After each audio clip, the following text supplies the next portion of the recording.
اس مہینے کی بڑی ڈیولپمنٹس تو آپ کے سامنے ہے، لیکن اس وقت جو سب سے بڑی ڈیولپمنٹ ہے کہ یہ بات ڈسکس ہو رہی ہے، تمام لوگ اس بات کو جاننا چاہتے ہیں کہ وہ کون تھا، آخر پنڈی کے ایڈریس سے ہی کیوں یہ بار بار لیٹر آ رہے ہیں، کسی اور ایڈریس سے کیوں نہیں؟ کیا یہ کسی کو متنازع بنانے کی سازش ہے؟ میرے پاس بڑی اہم ترین ذرائع سے یہ اطلاع ہے کہ سربراہ تحریک انصاف کے حوالے سے یہ بڑی اہم ترین ایک ڈیولپمنٹ ہے کہ ایک بڑی اہم ترین شخصیت کسی وقت بھی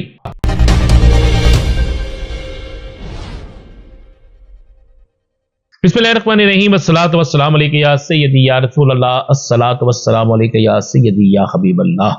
تمام سننے والوں کو السلام علیکم، میں ہوں رانا عظیم۔ سب سے پہلے آپ کو جمعۃ المبارک جمعۃ الوداع تھا، گزر رہا ہے رمضان شریف، رحمتوں کا مہینہ، برکتوں کا مہینہ، نجات کا مہینہ، آہستہ آہستہ الوداع ہو رہا ہے۔ الوداع الوداع، ماہ رمضان الوداع۔ اس مہینے میں ہم نے کہا کیا کھویا کیا پایا؟ کیا اس مہینے میں سیاسی رنجشیں ختم ہو گئیں؟ کیا اس مہینے میں پاکستان کی ترقی کے لیے کوئی اہم اقدام حکومت نے کیا؟ کیا اس مہینے میں سیاسی اختلافات بڑھا کر پاکستان کے لیے سوچا گیا، یا پھر یہ مہینہ بھی سیاسی رنجشوں کی نظر ہو گیا؟ بالکل، رمضان المبارک کا مہینہ بھی عوام نے تو دعائیں کی گر گرا کر، عوام نے تو رو رو کر دعائیں کی اس پاکستان کے لیے، پاکستان کے استحکام کے لیے، پاکستان میں سیاسی استحکام کے لیے، پاکستان میں حقیقی حکمرانوں کے لیے، پاکستان میں جمہوریت کی مضبوطی کے لیے، پاکستان کے اداروں کی مضبوطی کے لیے، پاکستان سے دہشت گردی کے خاتمے کے لیے، پاکستان میں حقیقی جمہوریت کے لیے، وہ جمہوریت جو ہر سیاسی جماعت کا کارکن چاہتا ہے۔ وہ جمہوریت کیا ہے کہ جس کو ووٹ پڑے وہ حکمران۔ اس مہینے کی بڑی ڈیولپمنٹس تو آپ کے سامنے ہے، لیکن اس وقت جو سب سے بڑی ڈیولپمنٹ ہے کہ یہ بات ڈسکس ہو رہی ہے، تمام لوگ اس بات کو جاننا چاہتے ہیں کہ وہ کون تھا یا وہ کون ہے جو تمام عدلیہ کے اندر ایک خوفناک قسم کے لیٹر بیچ کر یہ پیغام دے رہا ہے کہ پاکستان کے مضبوط ترین ادارے کس طریقے سے کمزور ہو رہے ہیں، یا کس طریقے سے پاکستان کے مضبوط ترین اداروں کو خوف زدہ کیا جا سکتا ہے، جو نہیں ہوگا۔ نہیں ہوں گے ادارے خوف زدہ، اس لیے نہیں ہوں گے کہ پاکستان کے اندر مضبوط لوگ موجود ہیں۔ پاکستان بڑا مضبوط ملک ہے اور پاکستان کے لوگ بھی بڑے مضبوط ہیں۔ یہ آپس کے اختلافات تو رکھ سکتے ہیں، لیکن پاکستان کے اداروں پہ حملہ برداشت نہیں کر سکتے۔ بڑی اہم چیز ہے، بڑی اہم ترین ڈیولپمنٹ یہ ہے کہ وہ کون ہے جس کا نشانہ عدلیہ ہے، وہ کون ہے جو تمام چیزوں کا رخ تبدیل کرنا چاہتا ہے، وہ کون ہے جو اس ملک کے اندر ایک بد امنی پیدا کرنے کی سازش کر رہا ہے۔ آخر پنڈی کے ایڈریس سے ہی کیوں یہ بار بار لیٹر آ رہے ہیں، کسی اور ایڈریس سے کیوں نہیں؟ کیا یہ کسی کو متنازع بنانے کی سازش ہے؟ کیا یہ باقاعدہ ایک پلاننگ ہے؟ اور ہر خط کے بعد فوری طور پر اس کو میڈیا تک پہنچانا، اس کو میڈیا میں لانا، وہ بھی نامعلوم کال کس کی ہے؟ وہ نامعلوم شخص کون ہوتا ہے؟ اس کے کس سے رابطے ہوتے ہیں؟ وہ کس ملک کا ایجنٹ ہے؟ وہ کس کے لیے کام کر رہا ہے؟ اس کے پیچھے کون ہے؟ اور کس کے کہنے پہ یہ سب کچھ کر رہا ہے؟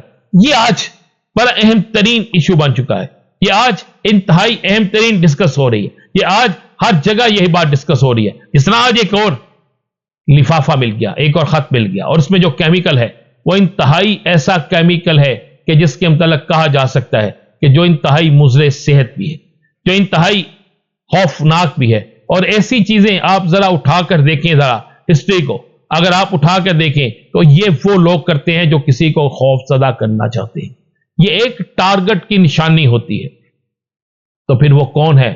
اس کو امید ہے کہ یہ کون جلد بے نقاب ہو جائے گا، کیونکہ پاکستان کے اندر اس کون کا جواب اب مل جائے گا، اور ہمارے ادارے اس کون کو ڈھونڈ لیں گے جس کون کو سب ڈھونڈنا چاہتے ہیں۔ اب ذرا بات کرتے ہیں پاکستان کے ایک بڑے ایسی سیاسی شخصیت جس کے ارد گرد تمام سیاست گھوم رہی ہے، جس کو منانے کے لیے، جس کو گرانے کے لیے، جس کو ہرانے کے لیے تمام داؤ پیچ کھیلے جا رہے ہیں۔ میرے پاس بڑی اہم ترین ذرائع سے یہ اطلاع ہے کہ سربراہ تحریک انصاف کے حوالے سے یہ بڑی اہم ترین ایک ڈیولپمنٹ ہے کہ ایک بڑی اہم ترین شخصیت کسی وقت بھی سربراہ تحریک انصاف سے ملاقات کر سکتی ہے۔ اڈیالہ جیل کے اندر بہت جلد ایک بڑی ملاقات، بڑی میٹنگ، بڑا اہم ترین ایک پیغام پہنچ رہا ہے۔ یہ عید کے دنوں میں جائے، یہ آج کل میں ہو، یہ عید کے بعد ہو، لیکن یہ فائنل ہے کہ ایک بڑی اہم ملاقات جو ہے اس کے حوالے سے بالکل فائنل ڈیسیژن ہو چکے ہیں۔ اب اس بڑی ملاقات کا نتیجہ کیا نکلے گا یہ تو بعد کی بات ہے، لیکن ایک بڑی ملاقات جو ہے وہ بالکل آخری سٹیج پر ہے۔ کسی وقت بھی آپ کو یہ بڑی خبر مل سکتی ہے، اور یہ ایک ایسی بریکنگ نیوز ہوگی جس بریکنگ نیوز کے بعد یہ بات واضح ہو جائے گی کہ بہت کچھ بدل رہا ہے۔ اب ذرا بات کرتے ہیں باغی یہ لفظ آپ کو چند دن بعد بالکل بہت زیادہ تمام ٹی وی چینلز پر، تمام سوشل میڈیا پر نظر آئے گا۔ یہ ہوں گے سیاسی باغی، جو اپنی سیاسی جماعتوں سے باغی ہو کر ایک نئی سیاسی جماعت بنا رہے ہیں، جس کا اشارہ باقاعدہ شاہدہ خان عباسی دے چکے ہیں، اور شاہدہ خان عباسی یہ بات کہہ چکے ہیں کہ ہم جو نئی جماعت بنانے جا رہے ہیں اس کا اعلان جلد ہوگا۔ تو آپ کو خبر دے دیں کہ پنجاب کے اندر سے کل تک مسلم لیگ نون کی ترجمانی کرنے والے اب اس سیاسی جماعت کا حصہ ہوں گے۔ یہ سیاسی باغیوں کی جماعت ہوگی۔ پیپلز پارٹی کے کچھ اہم ترین افراد، ایم کیو ایم سے تعلق رکھنے والے کچھ لوگ، اور اسی طرح دیگر سیاسی جماعتوں سے تعلق رکھنے والے لوگ، اور ساتھ میں وہ لوگ جن کو سیاسی جماعتیں کچھ کو مسترد کر چکی ہیں یا نہیں واپس لے رہی، یہ سب مل کر اب ایک نئی پارٹی بنائیں گے، اور اس نئی پارٹی کا سب سے بڑا ٹارگٹ حکومت میں موجود سیاسی جماعتیں ہوں گی۔ میری ایک بڑے اہم ترین سیاسی شخصیت سے فون پر بات ہوئی، میں نے اس سے پوچھا کہ آپ صرف یہ بتا دیں کہ کیا اس کا ٹارگٹ تحریک انصاف ہوگی؟ تو اس نے کہا نہیں، اس لیے نہیں ہوگی۔ میں نے پوچھا کیوں نہیں ہوگی، آپ کیوں نہ کہہ رہے، وجہ کیا، مجھے اس کی دلیل دیں۔ اس نے کہا اس لیے نہیں ہوگی کہ تحریک انصاف کو دبانے کی اس سے زیادہ کوشش نہیں ہو سکتی جو کوشش ہو چکی ہے، اور تحریک انصاف کا ووٹر ٹوٹ نہیں سکتا۔